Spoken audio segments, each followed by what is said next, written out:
Ladies and gentlemen, welcome to Center for Architecture and Metropolitan Planning, welcome to camp, and welcome to another edition of Urban Talks. This edition is part of the festival Prague meets Vienna, which is focused on connection of these cities, inspiration, sharing knowledge within the city planning, culture, etc., etc. Today we will talk about how to make a city, and our special guest is Volkmar Pamer from Stadt Vienna, and we will talk about projects about redevelopment of the part of the Vienna city, and I hope that will be great inspiration for us. Volkmar is urbanist and architect in city of Vienna for many years. How long?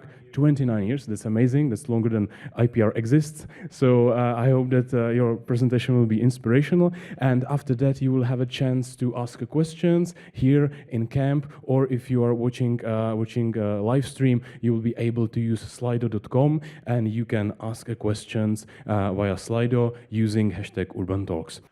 So you get two presentations tonight. The first presentation is quite important for me. Because it has, this project has changed a little bit, not a little bit, very much, the urban planning approach in Vienna. Even the project started 23 years ago, and it is already finished for about 12 to 13 years. It's still a lighthouse project, because at this time, by the end of the 90s of last millennium, urban planning was in a change, and it was the initiative of a politician, of a Viennese politician, who said, well, we have to do something different. Well, we didn't know exactly what we will do, but it had to be different. So the project was on an old cable and wire factory in Vienna, one of the biggest in the world, which was funded 1893 somehow. And it was part of the 12th, of the identity of the 12th district in Vienna. So a district with approximately 90,000 people. And this factory was so important for the people because there is no family in this district where not once a member worked in this factory. So it was part of the identity, and it was shut down after being 100 years in this place. And so the people were in the grief, and because the whole history of this factory was so important for them. So it was a social democratic factory. So the owners always tried to care for the workers there. And so it was a fixed part, and when it was shut down, it was an unfriendly takeover by another company. So people were in grief. The people were really in sorrow about the future, and they had lost something. So for us, it was so important to deal with it, to deal with this history. As you can see, it was a long, so it started in the beginning of the 20th century, and it was bombed during the Second World War. But before, the workers took the machines out of the factory and hid it somewhere in the forest. So after the war was over, they took the machines back and started to work again. So what to do as an urban planner then? It was a brownfield then, it was underused, and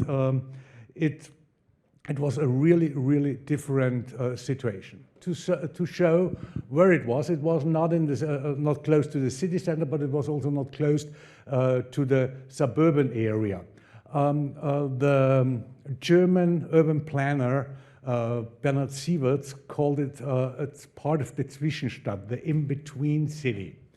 And so we had also an environment which was quite difficult. We had a very, an old village center close to it, a Baroque village center with a triangle square, the last remaining one in Vienna.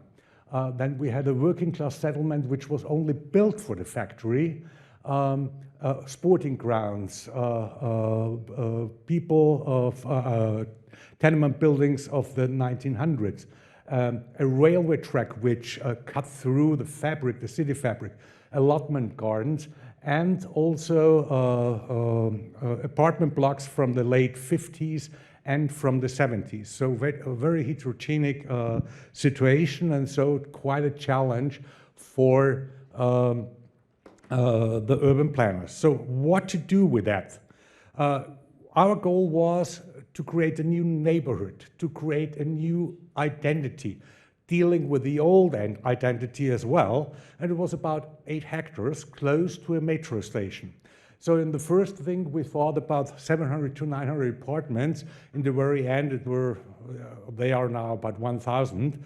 And so to interlock it with the existing urban fabric, and as I mentioned, to create a new identity for the place. So what we thought, in the very beginning, we didn't know anything how to design the process, but we knew it couldn't be as it was before, that probably a developer says, I want to do this in that way, and then you make a zoning plan and that's it. So we knew if we had done this, it would be an uproar. The people would really complain. The people were already against the project, whatever it would be, because they were in grief. Well, it was understandable. So we started with the citizens' participation and a competition and participation, and going through. The next one was an architectural competition, a cooperative planning. I will explain it later on. The information policy was important. The interim use, also something very important, and the area management or quality management. So the citizens' participation and competition was that we wanted to break the ice in a way. We told the people, you can't get the factory back, but we want to know what are your concerns, what are your wishes, and how can we deal with that. So there was a competition, and a lot of people, all people of the district, were allowed to participate, and a lot of people participated. And the proposals they made weren't that extraordinary. They wanted to have a park, they wanted to have a central square, they didn't want to have high-rise buildings, they didn't want to have car traffic, so everything, well, that was quite natural. Everybody of us would have signed this wishes and suggestions.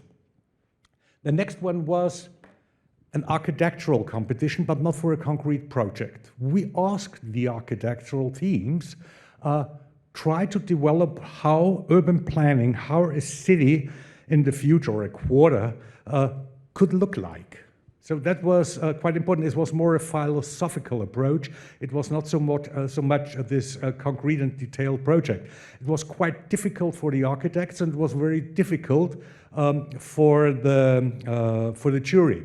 And something I forgot to mention, we also asked before with this dialogue with the citizens, who wants to participate in a citizens advisory report. An advisory report which accompanies the whole planning procedure, and the people who are in this advisory report are translating more or less our outcomes to the other people in the neighborhood. So the people, also this advisory board was in the jury. They didn't have a vote, but they could listen and could discuss with the jury.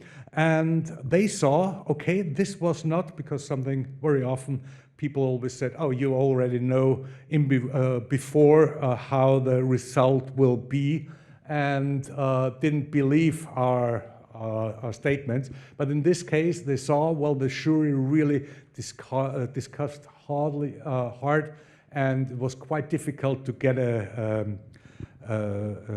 winning project. And the winning project was something also quite philosophical, with a lot of lines, as you can see it. Well, this was the first one, with some places, attractors and whatever, a lot of new words we learned. But it was good. We could build up on that quite good. Because the next step was we created a working party. And this was, and that's the most important thing, it was the first cooperative planning approach in Vienna. That means that every stakeholder in this project participated. There were the developers, there were the people from the administrations, architects, landscape planners, traffic planners. We sat together, and I remember the first meeting we had no idea what to do, and my colleague and me, we were the coordinators. So we were sitting in between the chairs. Because the developer said, how much floor space can we gain? And the architect said something we did not understand. And altogether it was a mess. But what we did was we meet every fortnight on Monday, 1 p.m., and we discuss. And so everybody had to do something within the 2 weeks. And so after a while there was a kind of rhythm, there was a kind of self-dynamic coming up. And we did a lot of fighting. We had discussion and arguments. It was quite hard because nobody was used to this kind of planning approach. So everybody had new ideas, and it took quite a while. And every half a year, well, because it was the first time, now it's much faster, but because it was so new to us, so we had to learn how to deal with the situation. And every half a year, approximately 5 to 6 months, we presented our outcomes like students to the professors, to the urban eco-planning group, which consisted of the district mayor, the head of the jury, the citizens advisory board, the planning director, etc. For 2 days we had the discussions, and we were completely exhausted always afterwards, all the participants. But there was a progress, and step by step we distilled something out of all the ideas. And what was quite interesting, we started to get let's say an understanding of the different views, the views of the architects, the views of the developers, etc. And this ended in a zoning plan afterwards. But what we also did, whenever we had an outcome which we could present it to the people, we did it. We made an exhibition at the site, and something that was very, very successful, my colleague and me said, well, we're always talking to grown-up people, but children are also participants, are citizens.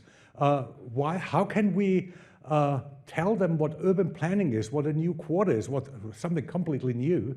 So I wrote a fairy tale, Radomil Rats Wants a New City, inspired by small rats always running through the factory ground.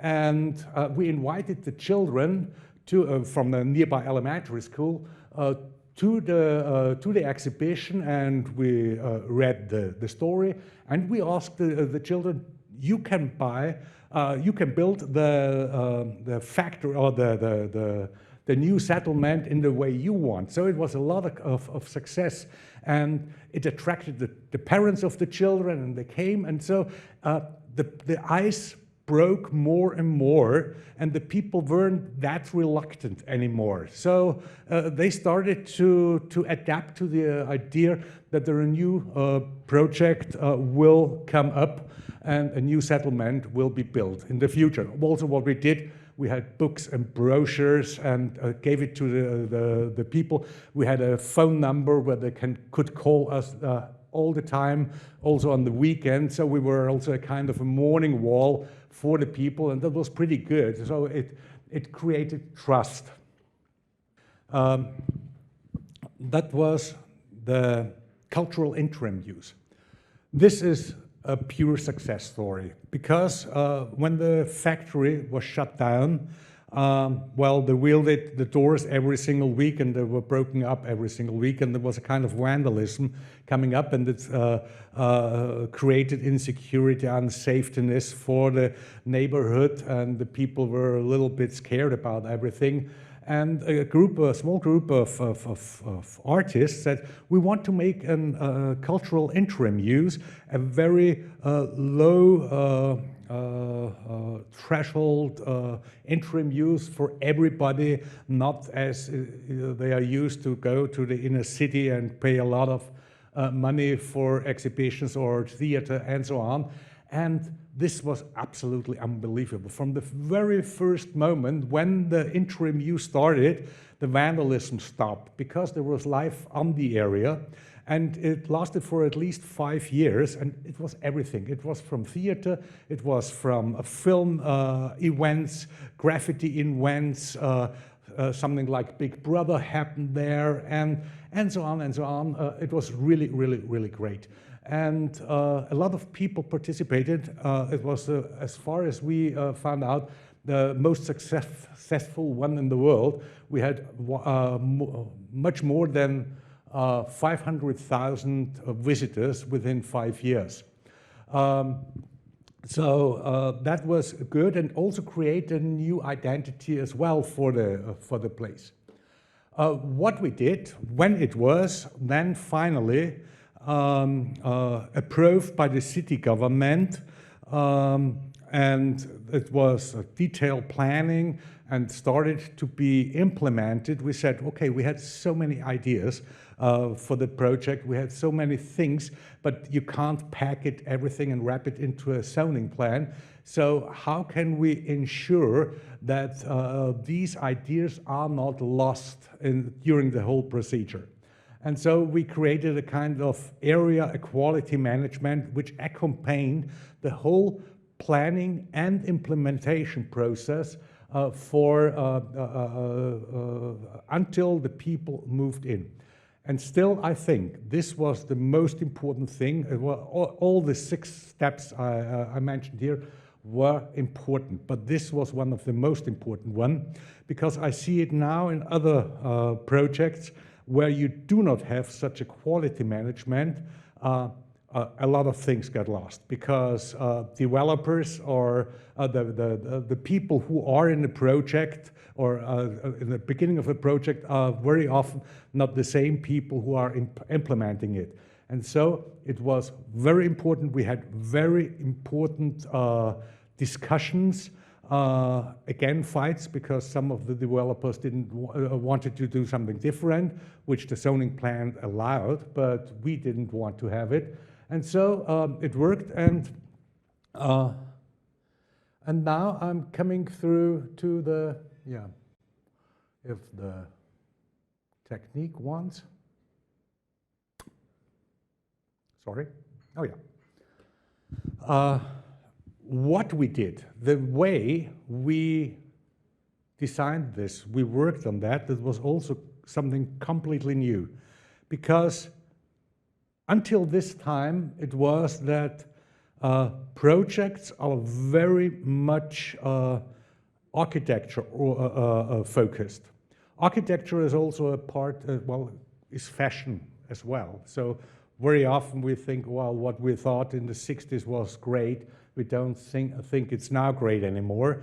But a city has to work no matter which kind of architecture is there.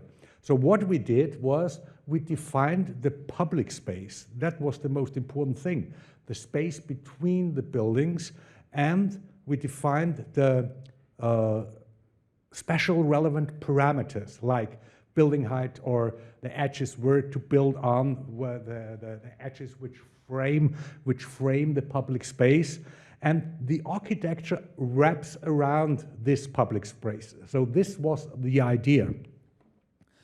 And that's how the project looks now. And because I am living in this project too, accidentally, I must admit, well, it was never my plan to go there, but one day I saw a plan, and I said to my wife, well, it's one of the best things I saw where we could live.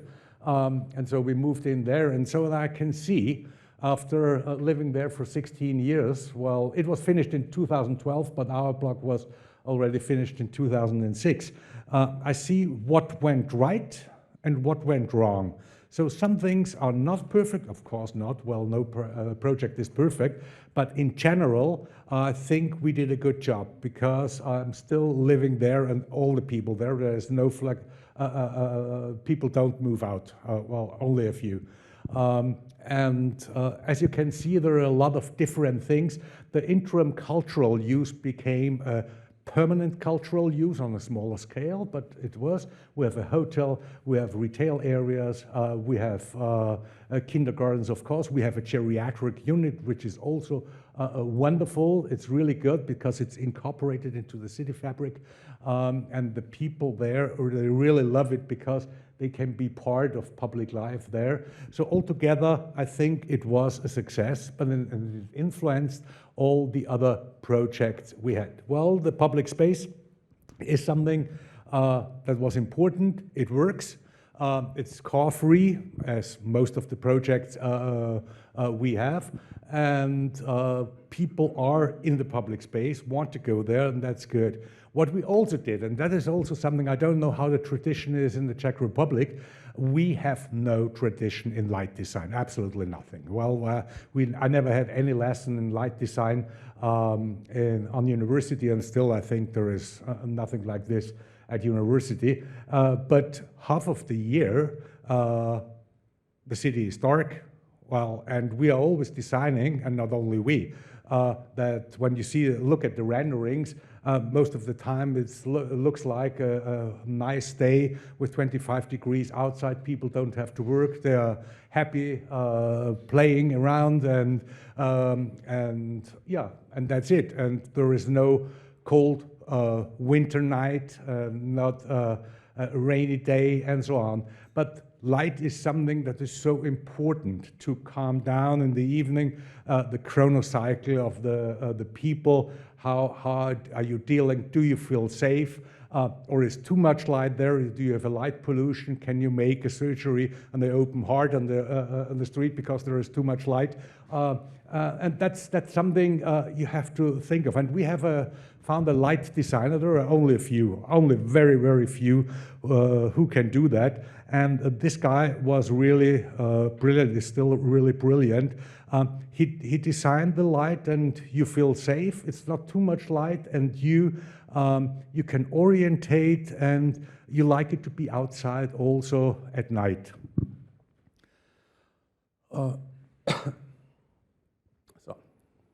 And that's how it looks like. Also something very interesting.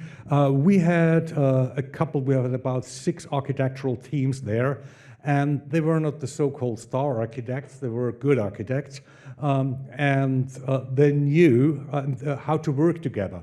And what we wanted to prevent was a kind of an architectural zoo, that every architect does his stuff and doesn't take care of what the others design.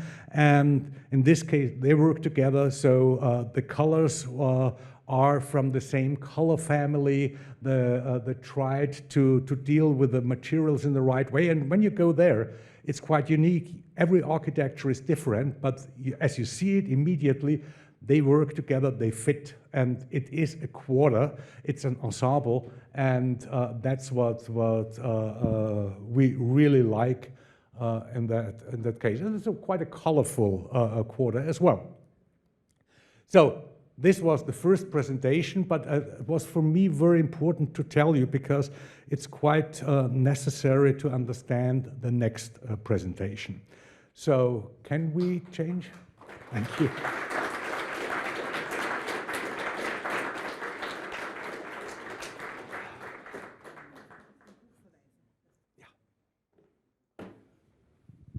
So now we go a little bit to the south, to a suburban area, the old village core called Atzgersdorfu.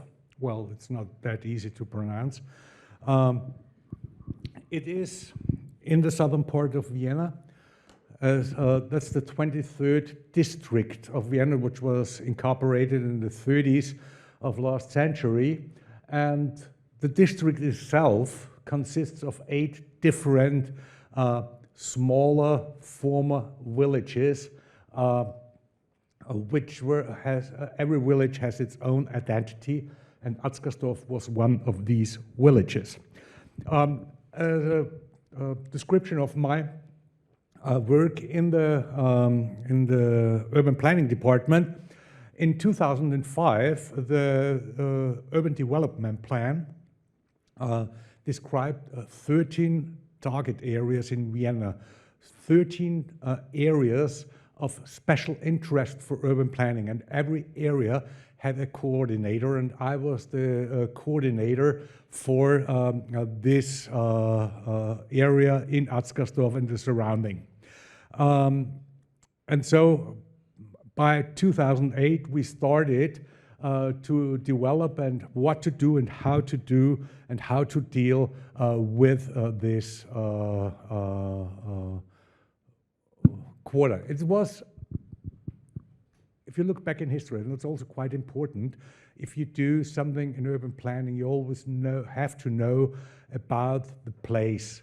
Every place in the world has an identity, a good, a bad, a weak, a strong, but to know what happened on this place, what's the history behind it, it's quite crucial to understand the place, what makes the place, why is the place as it is.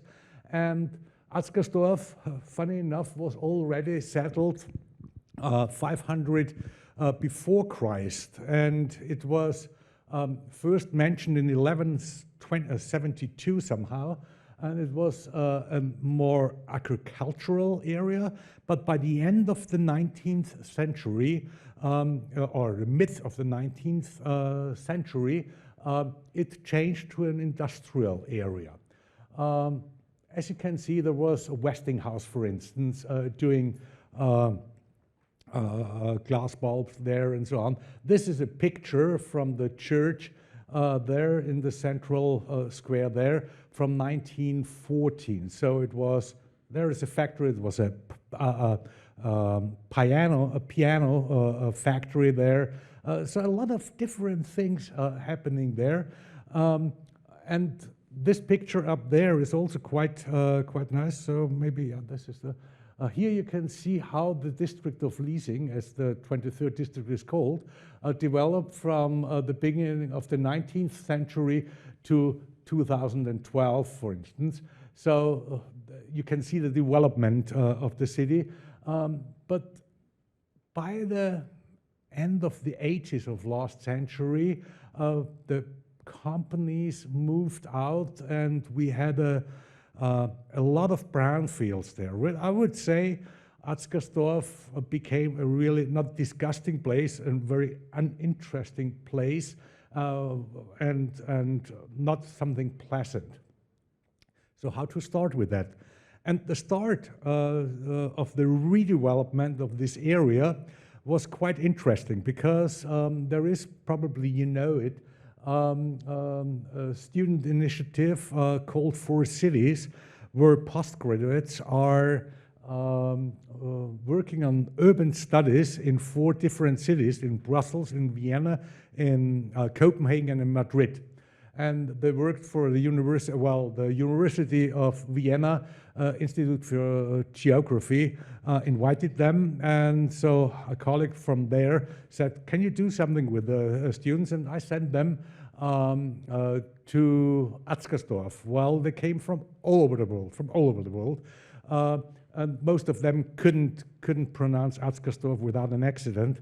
And so that was good, because it was a really fresh approach, a view on the site. We all are, I think everybody knows that, sometimes you're blinded by routine, you're simmering in your own breath, and so this fresh view on this site was pretty good. And what they saw was barriers, everywhere, fences, and whatever, you couldn't go through, there was no porosity at all. And they made some proposals, was really fresh, and we loved that very much. And we started with a cooperative planning approach. Again, we sat together, we looked, and we made there's another version of the cooperative planning approach, a conclave planning approach, which means we locked ourselves up in a remote place outside of Vienna where we couldn't escape, and sat together and said, okay, how can we develop? Well, based on the outcomes of the students' work, and said, where are the potentials of this area? And we found out, even if it was not in the first view, but there is a lot of potential. It's unbelievable. And we did it step by step. We was an urban planner, architects, traffic planner, landscape planner, and my colleague and me from the municipality, from the urban planning department. It was a small group, but quite intensive, these talks, what to do, how to do with that. The next step was also that we developed a lot of things, what we could do, but also we said we have to inform the people, we have to incorporate the people in the planning process as well. And so it was a strategy plan, perspective leasing as it was called, where we wanted to show the people that it is all interlocked also with other projects. As you can see, the green dots, wherever, what else we did in this area, in this development area. There's one of the southern part, there's one of the biggest, or it is the biggest and oldest industrial area in Vienna, which also had to be revived because it was declining as well. And there are some projects, also altogether about 7,000 apartments, but more on, not greenfield, but not as difficult, let's say, as the work in Atzgersdorfu. Because we had to try, we had to try to interlock these projects with the surrounding fabric to create a robust urban atmosphere. And that was a challenge because every single project we had that was completely different. So I go through the different projects, some of the projects, because then you can see how manifold the work was. This was, the one was Unilever, big company, food company, which was there, well, it was before another food company, but was there until 2003. During the time the Nazis overran the country, well, it was unfortunately also a camp for, how do you say, for workers, Zwangsarbeiter, I don't know the English term. Pardon? No, not a concentration camp, but forced labor, yeah. So that they took it there and they had to work with them. So that's also something you have to know. You have to respect for the place. What happened there? How to deal with that? That you think of that when you are planning. And so there were a lot of proposals starting from 2003, and none of them was satisfying. And then a company, housing company, bought it, and the architect, and they told the architect, make an urban study. And this architect is quite brilliant in urban planning as well. And he did a proposal which everybody of us immediately accepted. We said, yeah, that's the idea. Because it's one of the main entrance roads, one of the busiest roads in Vienna, in the southern part. So it was how to deal with that, with the traffic on one way and with housing on the other way. And so he said, okay, at the street we have housing, apartment buildings facing to the east, away from the road. And then we have a huge supermarket, and that's something I really love. It's a perfect example for multifunctional intensive land use. So we have a supermarket, a really huge one, but the parking grounds are underneath. and naturally ventilated. And on top of it is an elementary school with about 17 classes. So that's absolutely perfect. That's how you should use ground, and we have a lack of that in Vienna, not only in Vienna and all Europe. So that worked pretty well, and as you can see here on the, no, that was the wrong one.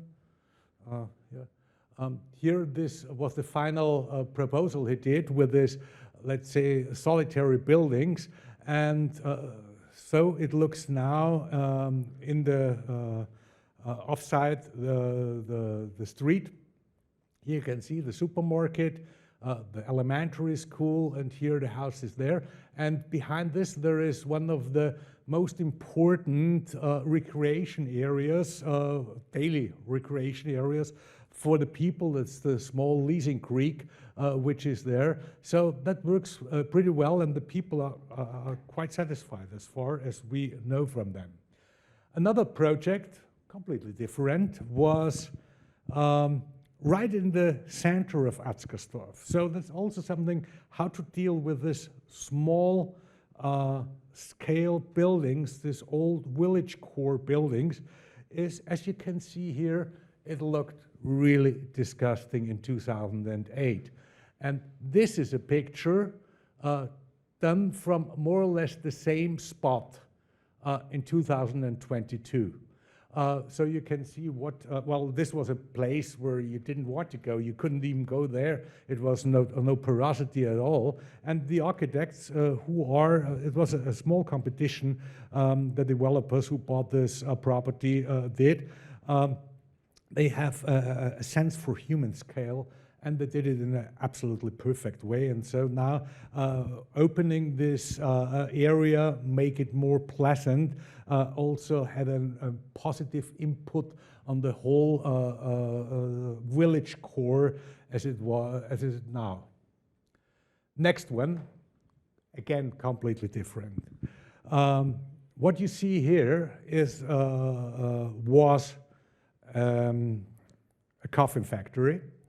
The last remaining coffin factory in Vienna, which shut down in 2013, and also in the same block was an old building with of a publisher, and the building was torn down.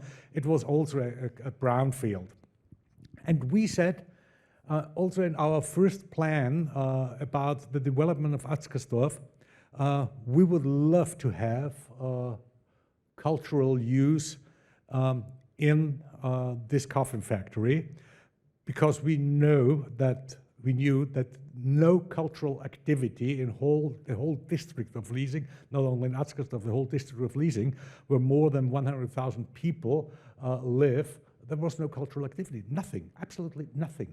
And so to have them have cultural here would be great. And accidentally, the same guy who did the interim use in the cable and wire factory was willing to do here again something, and we have now, well, we had about 300,000 visitors there. So also this interim use was so crucial for the development. And it was not only cultural use, there was nearly everything. Well, there were, of course, concerts and so, but also farmers markets, whatever. It was really good. And what we also wanted, because we have here a busy road, here a busy road, here a busy road, that this is a kind of an oasis, so it was more a block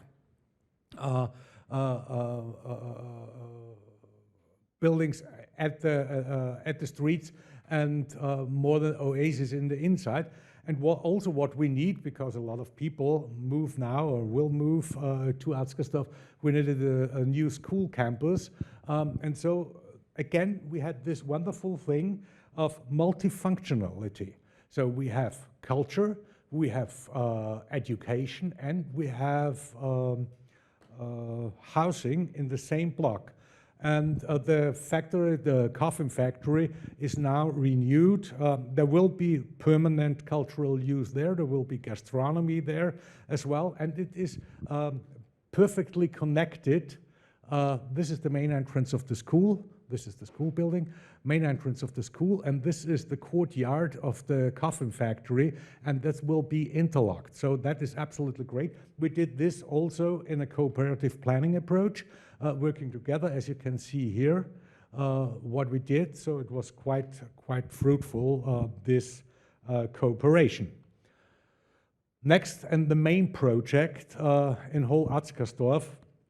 This was the most disgusting area of whole Atzgersdorf. Here is the city core, the village core, and this was a brownfield. Absolutely, there was nothing. It was a dark area while people were scared. And we did it again in the conclave planning approach. Meanwhile, we were quite good in that, how to design it.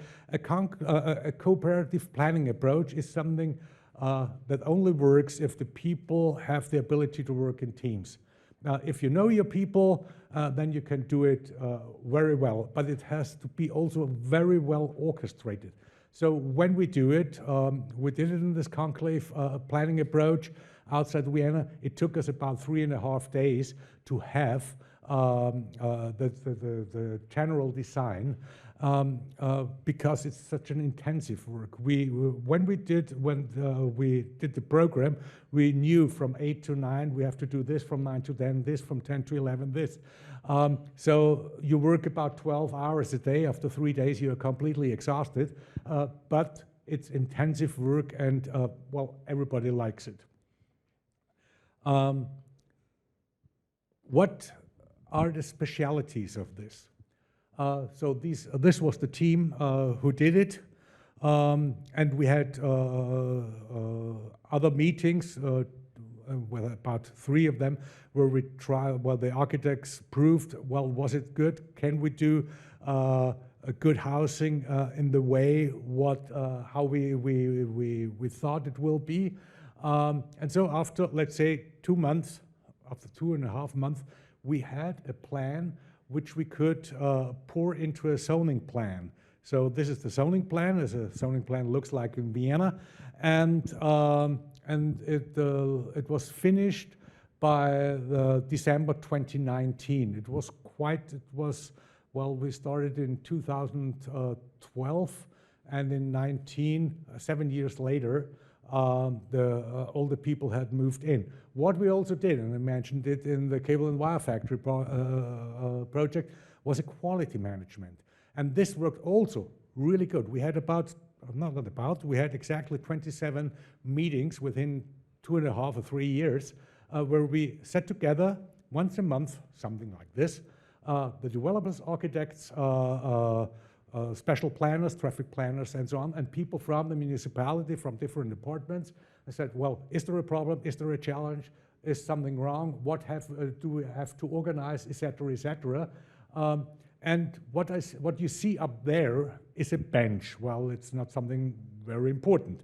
But this bench was not properly done, because it was not fixed like this. It was fixed in the slope of the footpath there, so nobody ever could sit there. I don't know who did this. It must be not a very intelligent person, have been a very intelligent person, but this is quality management. If nobody takes care of that, nobody ever will sit on this bench.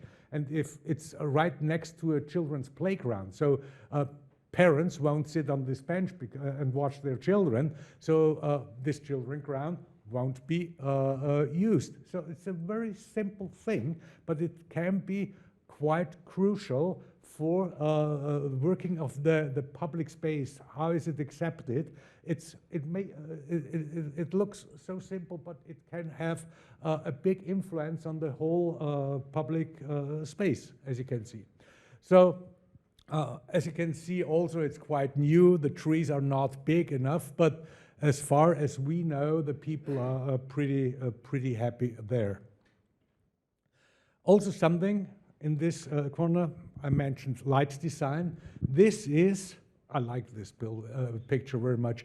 This is the plan of the light planner, where he said, okay, where do I want to guide? People come from here to there. Here is a train stop where the people can commute into the city, and the people come from there. So there was the porosity to go through, and he said we can guide the people by light this night as well.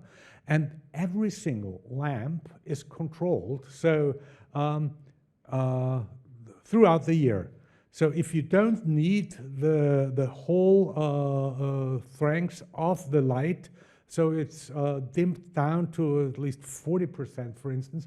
So less light pollution, less energy, and it's very, very calm. It's also, you feel safe. It's not too much light, and you can move there. That's one thing. Another thing is, and it's also quite nice. You see these writings. This was shop letters, and a couple of in Vienna saved this from old shops where probably they got lost, and said, well, probably we can mount them on this firewall. So it's also a kind of an exhibition. So this is, for instance, a shop letter typical for the 70s. So it's an exhibition and also a bit a part of an identity. The next one is environment protection and urban planning must not be a contradiction. This plant, I didn't know it before, nobody knew it before, called Orobanche purpurea. Probably you know it. Well, it's not well known plant, not well, let's say, not well known in the scientific world. And the Environment Protection Department said, we have to deal with that. And so they said, okay, this part can't be, there can't be an apartment block. It had to be fenced off, and we had to change the plan. And now you still can't step into, but we could save the Orobanche purpurea. Honestly, I've never seen it so far, but maybe I'm always there at the wrong moment. But nevertheless, it shows that this is not a contradiction. You can deal with that. Another project, well, not spectacular, but if you go step by step through this brownfield areas, you have to find a structure. How will the village look in the future? You have to find edges. You have to find, let's say, street room, that the space doesn't vanish or doesn't vanish. You have a kind of a structure. And so that is a very simple thing, but it is it's necessary. This part, it's, as you can see, this is the typical brownfield as it was. This is Atzgersdorfu, which this is the field where the Orobanche purpurea is. And so we did it here. So then you find, let's say, the structure becomes clearer here. Here is the coffin factory now building. So step by step, it becomes a kind of a city or an urban structure. That also means that smaller. This is the Atzgersdorfu, this is the one before, and you also have here some smaller buildings which all fit together, and step by step it becomes more something that belongs together, that you feel when you go through, that is not something solitary, that belongs together. About 6,500 apartments will be built in the very end in this area. That's quite a lot, and that needs also green space. We have to have two bigger parks in this area with about at least 3 hectares each. And there was an old campground which was not overused, and we said, well, this is the perfect place for a good park. It was also an industrial area, also something that was quite important for us. It was a bone mill by the end of the 19th century. So bones, animal bones were brought there, and they made spodumene out of it, something you can use for everything, fertilizer and glue and so on and so on. So it was quite a huge factory, and was also a leather factory there. Then later on, this was the villa of the owner. Unfortunately, the family was then expropriated by the Nazis. They all committed suicide, and so also something you have to think of. You have to deal with respect with this place. And now the park was opened about 4 weeks ago, and the people, well, I can't believe it. Well, there are many of them. The crowds, it's packed with people. So as you can see, there is a demand for that. But you have to think of how is the green space in this area. Now the last project, also one of the biggest, will be this this showcase how climate resilient planning should be from the very beginning. We are lucky in a way. This was a former lacquer factory, and the guy who owned this factory had a private park with about 3 hectares. And it was like an English landscape architecture. It's beautiful, beautiful park. And so the goal was how to deal with that. Here was the factory, here is the park, and so the idea is to take the park into this new settlement. And it is also, there will be a new train station, and the commuter train will run then in about 10 years every 4 minutes. So it's like a metro. So that's quite important. So we have to have a density here. That's only a picture of the chimney when it was broken down in 16th of December last year. I loved it. It was really great. Well, with a huge, this machine as it aided in a way. So this was the factory. We couldn't use these buildings because they were so contaminated that only if you love to sniff a petrol or something, you would have loved to be in there. So what we want to do is really from the very beginning, how to deal with greening on the facade, on the roof, how is the rainwater retention, how can we lower the temperature, and the calculations for the company says if we do it in the way we want to do it, we can cool down the surrounding compared to the factory before. So this is a main goal. So we have the zoning plan now and the procedure of the zoning plan, and it will the building will start within the next 2 years. So here you have a little bit an idea of the park as it looks here. This is the school, the elementary school at the supermarket, so that everything is interlocked then. And the people then can go from the new station, well, here is an exit as well, through the park, between the building and the piazza there to the leasing creek, the small creek I mentioned before.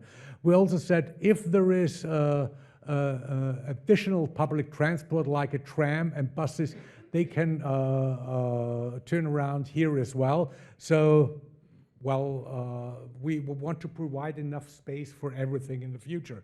This is a well, the natural water in here as well, so can be in the future quite a good project. So a picture tells you more than 1,000 words. I took pictures in 2008, 11, and so on, and I took also pictures from more or less the same place a couple of years later. As you look here, here, this one you saw already, as you look here, or as you look here. And people always complain, oh, you're building so much, you're sealing the surface, and so on and so on. And then I calculated and said, oh, these were the brownfields we had before, and this is when this project is finished in 2028, approximately, we have much more than 15 hectares of accessible green space, public space in the future. So that's exactly the opposite what the people think, because these areas were all sealed. They were all were not accessible. There were no green at all. And now we have additional 15, more than 15 hectares. That's also what we want to say. Urban planning does not automatically destroy open space. It creates open space if it's done intelligently. Finally, there are 6 points, 6 factors which we think are crucial. These 6 points I did not invent myself. It was during, I worked for about 17 years in an international group of urban planners, architects, and so on, and we did surveys and implementation labs all over Europe and the United States. And we thought, okay, what is important in urban planning? And we discussed a very long time, and we tried to do it I think I myself did about 55 workshops, implementation labs, and where we checked are these 6 factors are really the ones we think. And yeah, I mentioned already identity. Identity is something, it's a wide field. Identity can be so much old building stock, nature, advertising even. It can be smell, it can be water, it can be green, everything, but you have to think of it. You have to think of it, how can we deal with the identity of a place, or how can we change the identity? The next one is connectivity. It's not only the physical connectivity. How can I approach something? How can I get to a place or get from a place? On foot, on bike, with a car, whatever, with a boat. How can I orientate within a quarter? Sometimes it's quite good not to see something that what's around the corner. Does the city make me curious? If you ever have been to Tuscany or other places, these cities are fantastic. So you always want to go further on, what's around the corner, what's there, what's behind the square, and so on. So that a city make you curious is also a kind of a physical connectivity, but seen in the other way. But it's also the visual connectivity. How can I orient it? How do I see it? If you ever have been in a suburb of Los Angeles, there is no visual connectivity. You are completely lost. You can't orientate. You don't know if you don't have a map or something like this, you don't know where you are. That's not good. You cannot identify yourself in the place. So it's also good to know this, and also the social cultural connectivity. How do you deal with the surrounding existing social cultural fabric? The critical mass, one of the biggest mistakes ever done in urban planning. How many people do I have to serve a certain function? I don't know how many urban planners and architects say, and here on the ground floor we have a retail area and we have gastronomy. But if you think that probably a bakery, a small bakery, needs about 1,000 apartments that it can run properly. So that's a lot of people, and you have to know how can I get the people there? Where do I place a shop or whatever it is? It can be a restaurant, it can be a concert hall, whatever. But you have to think of that. Next one, human scale. Human scale doesn't mean something has to be small and nice and lovely. It must be, do you feel safe? Do you feel comfortable? From my point of view, for instance, a good example that is the beginning of Broadway in New York, Bowling Green, a small park surrounded by high-rise building. That's not small scale, but I feel comfortable because it's nice, it's pretty. You love to sit there and watch people. But it's also safetyness. If something dirty, it's something polluted. Is it not good light at night? Then it's not safe, it's not human scale. And what I already mentioned at the Cable and Wire Factory project, communication. You have to communicate permanently with the people. And we know exactly that people very often are afraid, of course, change of environment, that's absolutely natural, but you have to explain it to them. And even if they are not, let's say, satisfied, if they don't like it, but they have to know why you do it. If you don't know as an urban planner why you do something like this, you will fail in explaining it to people. I saw people who told me, I don't like your project, but I understand why you are doing it. So that's a kind of a success.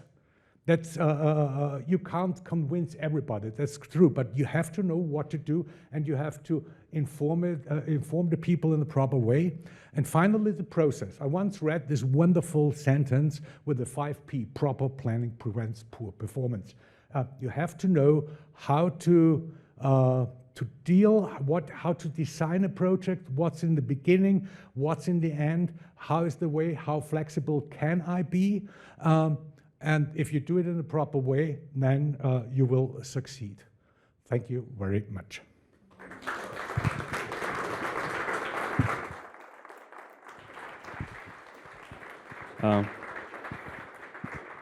I really thank you. That was one of the most complete lectures I've ever seen. Really good. So thank you very much for a lecture. If someone wants, I wrote a book about Atzgersdorfu. Great. Is there also a lecture about the pronunciation? I hope so. If you have any questions, please feel free to ask. There is my colleague Jiří with a microphone, so if anyone wants to ask. Yeah, it's there, right? Okay. Welcome to camp. Hi, my name is Christopher. Thank you for the wonderful presentation. And I'm interested in your 29 years of experience.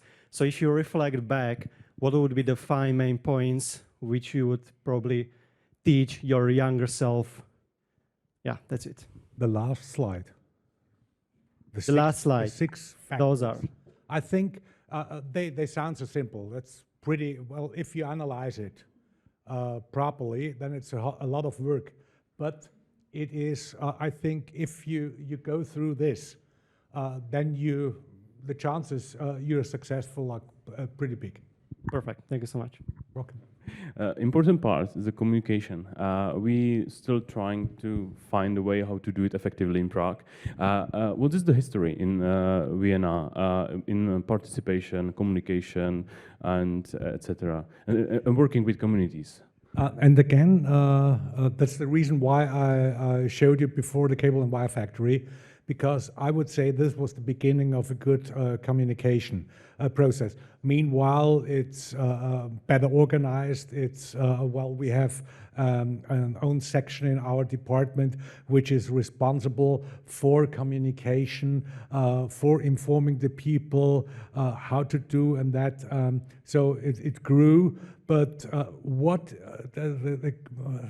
I would say the most important thing is also to show the people that you're honest, that you really mean what you say, and that you have this critical mass of enthusiasm to convince the people. Probably you won't convince everybody, but what I see is that most of the people are accepting, sometimes also supporting, but these are not the one who are shouting loud, oh, I support. No, only 5% approximately are a minority, is always against. You can't convince them, but these are the loudest. But what you have to do is go out, and there is no recipe for that. Of course not. As I said, well, this was an attempt with the children. It worked perfectly, but I don't think it works all the time. So it must be tailor-made. It must be tailor-made. Each project has different addresses, and you have to think, how can I deal with these people? And also something important, because there is a change of the situation, and to tell them what is their benefit. Well, there also to say, oh, there's something negative. This will be negative. Of course, this and that will be probably more traffic, will be this and that, but then you have better retail areas, you have a better green area, you have a better accessibility, and so on. You have to find out. You mentioned that the project where you live is almost perfect. There are some mistakes, etc. And it was, it's for many years that the project is rising and is keep finishing. Do you have an example? What was wrong? What do you would like to change? Because you're sitting on your balcony and watching, this is wrong. Is there something? Something very important. We had two smaller squares. We call them a square north and square south. And we thought, well, these have human scale and everything. Nobody is there. And we thought, oh my God, why is that? And then what we did, the landscape planner did, was to build gabione walls to protect the people, that they feel good, but no, a square shouldn't be fenced in the way. It's a kind of a fence, yeah? And people don't want to sit there, no, because you want to go to cross it, and probably there is, if there was a fountain right in the middle, it would have been probably much better. But the problem also is, and it's not only in Vienna, it's everywhere, we discussed it with colleagues from other countries, if such a project is finished, there is no money left to change it, to change things. How can we deal with that? Because the property very often belongs to a lot of people then, or the city has not enough money to do it, because very often it costs a fortune. So yeah, that's one of the biggest mistakes. What's your personal opinion about the gabions? It's these cages full of stones. It's a kind of a trend in residential architecture right now. Do you like them?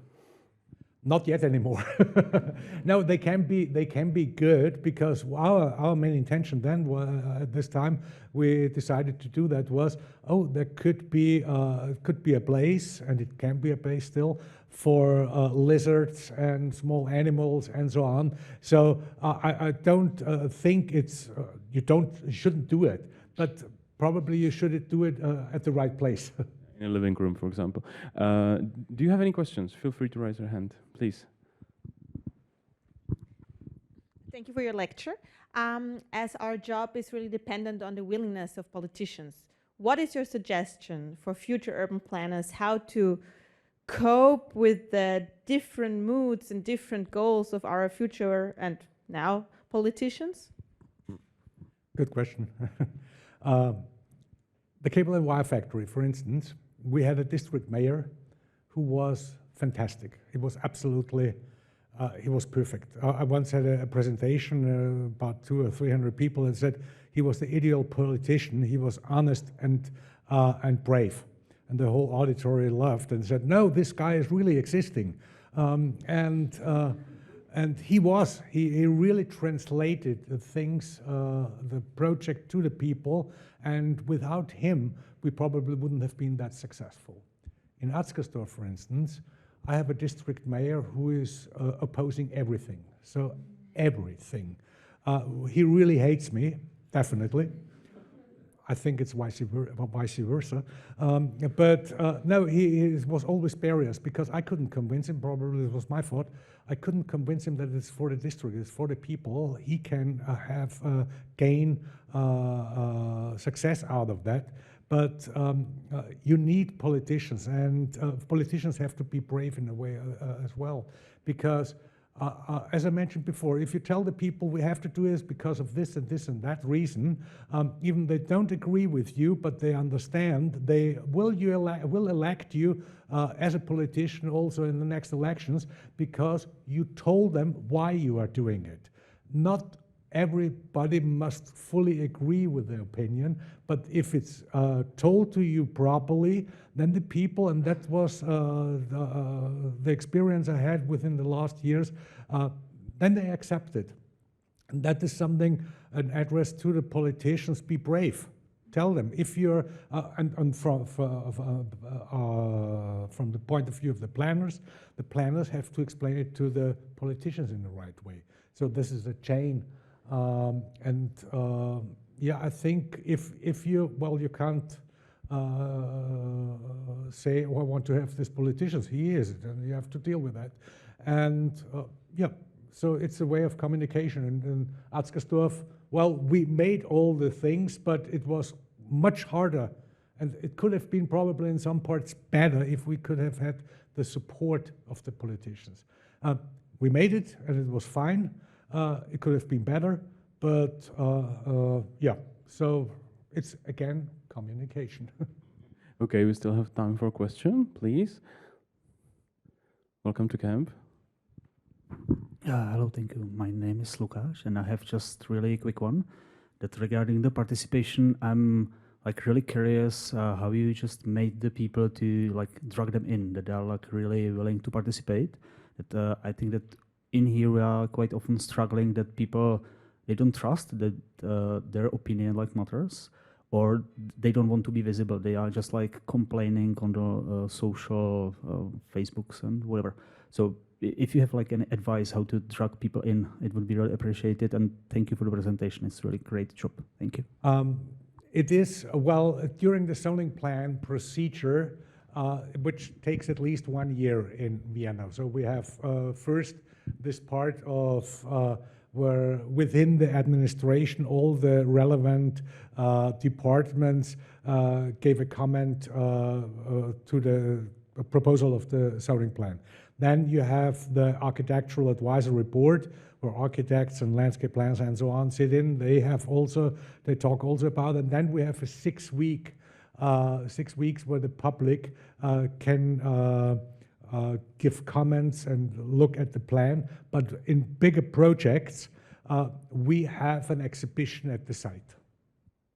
That is important, not something like this, that someone is here in front and you have an auditorium. That's you could commit suicide in the best way if you do it like that, because it will always fail. Yeah, but what to do is to make an exhibition and to have several people from developers, architects, from the administration, who are there to give information, and then not big crowds can gather and let's say, well, one is crying, the next one is shouting, and so on, and so it's an acceleration. No, these are small groups, and you have to stand there and talk to the people. It can be sometimes pretty tough, but also something is quite interesting. There are people coming. That's a situation I love most. If people who think, well, this project is not too bad, and there's another one who complains against, and they say, no, that's not right. And then you sit there and you look at them, and when they are fighting, that's something I really love.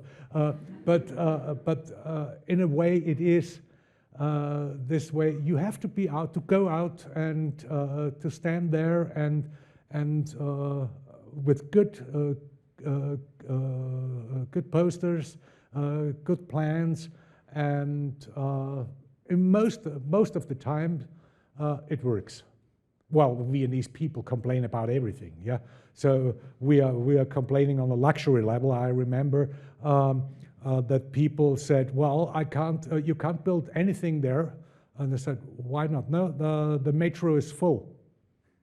I said, "No, metro is not full. I'm on this metro every single morning." "No, the metro is full."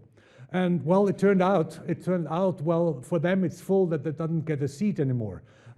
So it was not full in the way of Korea or Japan, where you are pushed into the metro. No, they didn't get a seat. Or, no, you can't build the metro is going every 7 minutes. Every 7 minutes in the outskirts, at the border to Lower Austria. Well, if you tell this someone in New York, it was only 7 minutes. No, in Vienna it was 7 minutes. Pooh. So we are spoiled. We are really spoiled, and that's the reason why the people love to complain. That's true. We have that experience, definitely. Okay, well, I think the mentality is similar. Yeah, in case of participation, is absolutely the same. Yeah, same algorithm.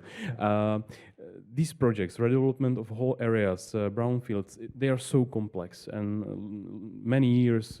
You spend many years there, so you need a strong partner: architects, urbanists, some studios you find during the competitions, for example. What is the from your point of view, the best way how to find this partner? Is it the big competition when you find the one strong name, or is it the competition dialogue, for example? Because in Prague, we find out that this is the way. We have 1 or 2 competition dialogues through the year for big projects like main rail station, etc. When you find 2 to 5 design studios, and they work on workshops, they have some meetings, and after that you find one solution. Is it something you tried in Vienna? Is it something that you like, or you prefer the one strong competition? I don't prefer any competition, honestly. That's my personal point of view, not only my personal point of view. I think urban planning is nothing for a competition. Urban planning is not design. Urban planning is something so complex and with so many unknown factors, so many points of view. So you have the developers, you have the people, you have the architects, you have the landscape planners, the traffic planners, the administration, the technical framework around, and that's so. Well, we had the best experiences with this cooperation, sitting together and talking about and what is the goal. You have to know what is in the beginning the goal. So if we say, well, we have a property, we say, okay, about, let's say, a floor ratio of 2.2, 2.4, something like this. And how can we deal with that? What are the factors, the real important factors, the accessibility, whatever. Yeah. So, and to talk about that is the good thing. Competition is something, yeah, that can be good, but it's the point of view of one team. And what I saw is always you have to then to work quite intensively after that, and it takes also a long time. Competition is quite costly, takes also quite long. So, for instance, the last project, the Wildquell, which is now in the zoning plan. So they said we have to do a competition. We were really, really unlucky about that. And the outcome of the competition was not satisfying. So the jury said you have to work on this and that and this and that. And in the very end, the result is something I'm definitely sure we would have had in the very beginning with this cooperative planning approach we had. So it's not shared by everybody, but I think urban planning and competition is something that doesn't work together. Okay, great. So one last question. Anyone? Feel free to ask. It's last chance. Yes, please. Okay, so we have 2 questions. Great. Please. Okay. Also, thank you for a magnificent presentation. My name is Peter. I would like to ask about climate change issues, because you haven't touched on that very much. So how do you deal with energy intensity, with the heat island criteria? We had in the afternoon a good presentation. Not the town hall. Was it the town? Not the town hall. Where? City Hall. The City Hall. Yes. Sorry, the City Hall. Yeah, and yes, we deal with that. We deal with that. Let's say 20 years ago, it was probably not that consciousness.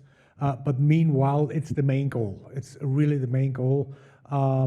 It's how to provide, or let's say, to prevent sealed areas, how to deal with greenery, how to deal with water retention, how to deal. We have, meanwhile, every new built building has to have intensive green on the roof by law.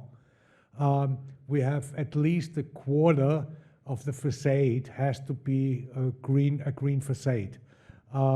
So that is, I'd say, everything is subsumized, meanwhile, climate change and how to make the cities climate resilient. It's also the public transport, many phases of climate resilience. Public transport in Vienna is pretty good already, but has to be better. And there are also big investments, like, as I said, the commuter road, which is a huge project with billions of euros, where you have 4 tracks instead of 2, that the commuter train can go fast there, so that a lot of people can change from car to public transport. It has many faces. No, it is.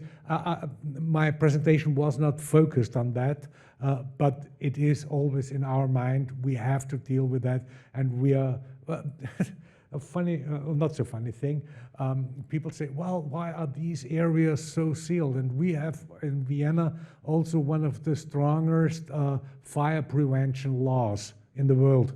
So meanwhile, we say first we have to know where are the fire brigade cars, where do they have to go, and then we do the design of the public space. And so there's very often a contradiction. Meanwhile, you can have a lawn where also the heavy trucks of the fire brigade can go on, but it's pretty expensive. So and on the other hand, we have affordable housing. 2/3 of Vienna's housing is affordable. That's unique in the world too. And so to deal with all these different factors, which are sometimes contradicting, is quite a challenge. But as an answer, climate change is the most important thing in urban planning meanwhile, and every politician, even politicians who didn't think of trees 10 years ago, are now, well, we have to plant trees. So that's good, that's fine, yeah. Every tree we can plant is good for the climate. Okay, thank you. And last question, please. Thank you very much for your presentation. And I have a question. Vienna is now a city of short distance. Did you work with this concept during planning process of part of city Atzgersdorfu? If yes, how concrete? Yeah, it was one of the most important things for the Carré Atzgersdorfu, for instance, was something built on that. They say, how can you go safe and pleasant to the next train stop? How can we, the walkable city? Well, we have, I don't know, every year or every 2 years, a conference, Walk in Space. So for us, especially in urban planning, is the most important thing, how can people walk? Because it's the only way of movement where you can use all your senses. Even the bike is a little bit too fast. And I think that's the most important thing. A very good friend and colleague from the Netherlands created this wonderful expression of a rewarding walk. You found not a right expression in German for that. And for me, a rewarding walk says everything. So you walk and you are rewarded. And what I mentioned before, connectivity. I want to go further on, and what's behind the corner, and you can go there safely, and that's fine. If you have a long street where you're bored after 100 meters, that's not a rewarding walk. If you can see there, and I think that is the most important thing also in creating the public space. For me, the public space is the thing which has to be designed properly, not in the way sometimes, unfortunately, it's over-designed. It's not the way the potential movement of the people. Where can you stay? How can you stay? And the city of short tracks is, for us, especially how can I get also to public transport or to recreation areas or places of interest or pleasure. Well, that was Urban Talks with Volkmar Pamer. Thank you. Thank you.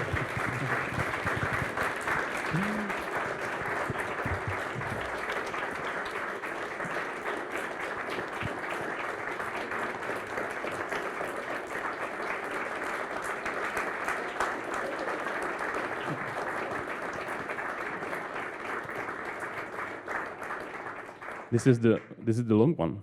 They like you. Oh, thank you. It was success. So everything is recorded. So if you would like to watch it again or share it on social media, feel free. You will find it on YouTube. And thank you for watching this lecture, and good night. Like